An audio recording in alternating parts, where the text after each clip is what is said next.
Skin issues are a health complaint that you can't hide from. Some people are able to wear makeup to hide a skin blemish, but not everybody could wear makeup every day, unfortunately.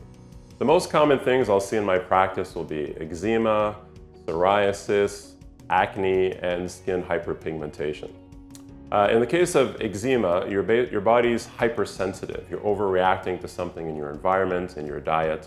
In the case of psoriasis, this is an autoimmune disease, which is a little bit more complicated to treat, but definitely treatable naturopathically. In the case of acne, there's a hormonal component and there's other triggers possibly in your diet and in your life that may be flaring up your acne. And lastly, in the case of a skin hyperpigmentation, we have to figure out the cause. Is it sun exposure? Is it cosmetics? Is it genetics? And then based on that, allow us to fine-tune the treatment exactly to you.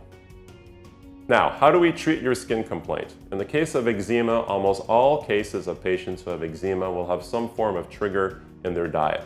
So we'll identify that trigger either through a blood test, through an elimination diet, and based on that, we'll help you pull it out of your diet and give you some solutions to replace those foods that we've removed. We may give you some supplements, we may give you some vitamins. In the case of psoriasis, this is a bit of a longer course to treat because it's an autoimmune disease. So definitely there'll be a diet component, it'll be very restrictive, and you're looking at about months to really get the psoriasis to turn around. Also some vitamins and some supplements and some liver work. In the case of acne, there may be a food component, but there's almost always a hormonal component. So you'll have to balance your hormones, both male and female hormones. And lastly, in the case of skin hyperpigmentation, we have to calm down the cause. Why is your skin getting hyperpigmented? And then we treat, either with supplements, IV glutathione, with some vitamin C in some cases. Regardless, we find the right treatment and we personalize it exactly to you.